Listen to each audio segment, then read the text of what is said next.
من حوالي اسبوعين كده كنت رايح عشان اجدد رخصة العربية بتاعتي. المشوار من البيت بتاعي لحد الوحدة بتاعة المرور حوالي ساعة الا ربع كده.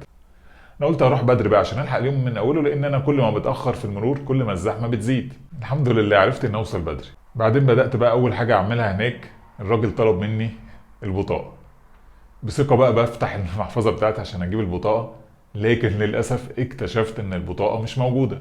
افتكرت بقى ساعتها ان انا اليوم اللي قبله كنت بصور البطاقة عشان اجهز، عشان انا عارف ان هما في المرور بيبقوا محتاجين صور البطاقة، لكن نسيت البطاقة في مكنة التصوير. طبعا للأسف اضطريت ارجع تاني البيت عشان اجيب البطاقة وبعدين ارجع تاني المرور، لان ما كانش ينفع اروح يوم تاني. المشوار طبعا رايح جاي مرتين خد مني حوالي 3 ساعات، واجراءات المرور نفسها خدت حوالي ساعتين. لما فكرت شويه في الموضوع ده اكتشفت ان المشكله الاساسيه كانت في عدم التركيز. يعني انا ما ركزتش في الوقت اللي صورت فيه البطاقه ورجعتها تاني المحفظه.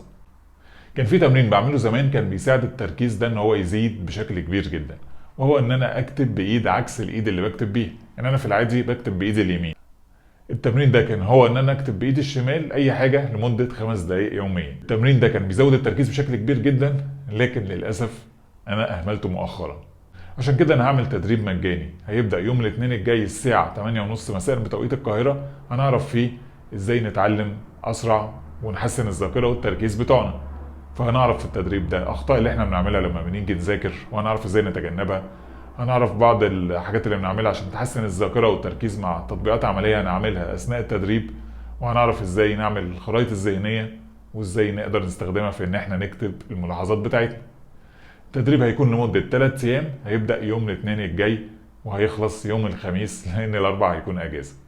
كل اللي عليك تعمله دلوقتي عشان تشترك في التدريب تسجل في اللينك اللي هتلاقيه مع الفيديو ده، وتظبط المنبه بتاعك على الساعة 8:30 مساء يوم الاثنين بتوقيت القاهرة، وتكتب مهتم في التعليقات وتبعت اللينك لأي حد ممكن يستفيد.